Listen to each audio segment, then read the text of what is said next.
दोस्तों, जब नई नई शादी होती है तो पति पत्नी में प्यार बहुत ज्यादा होता है। समय के साथ प्यार कम होते जाता है।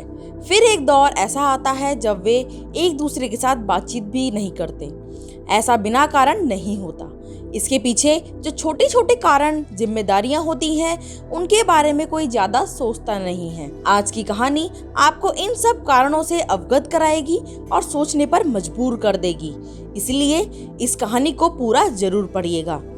पति पत्नी काफी दिनों के बाद आज एक साथ बैठकर चाय पी रहे थे, क्योंकि आज उनकी शादी की 25वीं सालगिरह थी। पहले की तरह वह अब साथ में समय बिताते नहीं थे, ज्यादा साथ में एक दूसरे के पास बैठते भी नहीं थे। पता नहीं किन कारणों से उन दोनों के बीच की दूरी बढ़ती जा रही थी।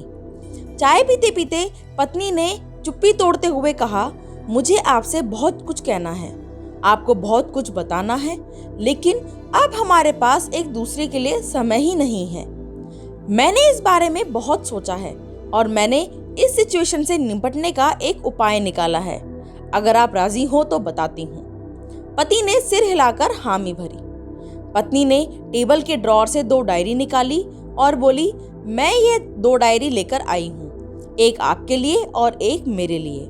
आज के बाद हम दोनों को एक दूसरे से जो भी शिकायत होगी वह हम अपनी अपनी डायरी में लिख कर रखेंगे। 1 साल बाद जब हमारी 26वीं एनिवर्सरी आएगी तब हम उसे खोलकर पढ़ेंगे। तब हमें एक दूसरों की उन चीजों या आदतों के बारे में पता चलेगा जो हमें नहीं पसंद है, और हम उन्हें सुधार पाएंगे या कोई उपाय कर पाएंगे। पति को भी पत्नी का आइडिया पसंद आया और उसी दिन से डायरी में लिखना शुरू हो गया। देखते ही देखते 1 वर्ष बीत गया और 26वीं एनिवर्सरी का दिन आ गया। पति पत्नी दोनों ही डाइनिंग टेबल पर बैठकर चाय पी रहे थे और पास में दोनों की अपनी अपनी डायरी रखी हुई थी, जो उन्होंने एक दूसरे के साथ बदल दी थी। चाय खत्म करके पहले पति ने पत्नी की डायरी पढ़नी शुरू की। उस डायरी में काफी सारी शिकायतें थी, जैसे कि आज होटल में ले जाने के लिए वादा किया था लेकिन फिर भी नहीं लेकर गए। आज मेरे मायके से मेहमान आए थे, उनके साथ पति ने अच्छे से बात नहीं की। कितने महीनों बाद आज मेरे लिए साड़ी लाए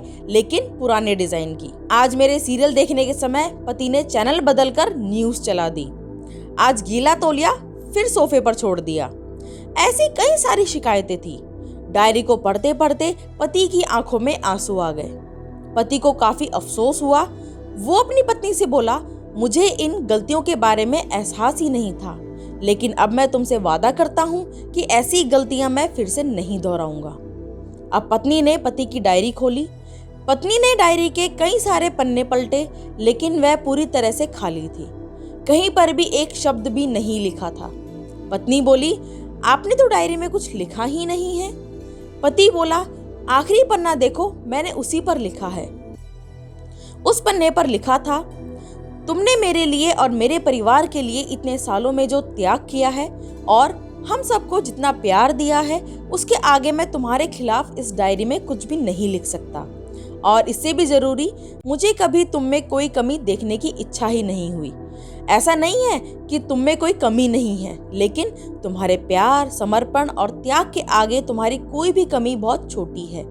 मेरी अनगिनत गलतियों को नजरअंदाज करके तुमने इस कठिन जीवन में मेरे साए की तरह साथ दिया है और हमेशा मेरे साथ खड़ी रही। तुम ही बताओ, कोई भी अपने ही साए में दोष निकाले तो निकाले कैसे। अब पत्नी की आंखें नम थी। पत्नी ने पति के हाथ से अपनी शिकायतों की डायरी ले ली और उसे जला दिया। पति पत्नी का रिश्ता एक दूसरे पर विश्वास पर टिका होता है और उसी से वह मजबूत होता है। उम्र के एक दौर में पति पत्नी को एक बात अच्छे से समझ लेना चाहिए कि एक दूसरे में गलतियां और कमियां निकालने की बजाय अगर ये याद रखा जाए कि उसके साथी ने उसके लिए कितना त्याग किया है, तो इससे उनका रिश्ता और भी ज्यादा मजबूत ही होगा।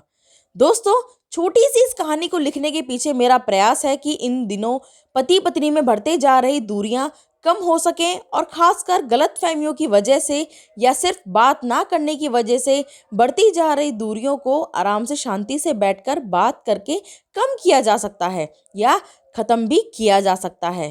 तो दोस्तों, आज की कहानी यहीं तक ही। फिर मिलेंगे नई कहानी में। तब तक के लिए नमस्कार।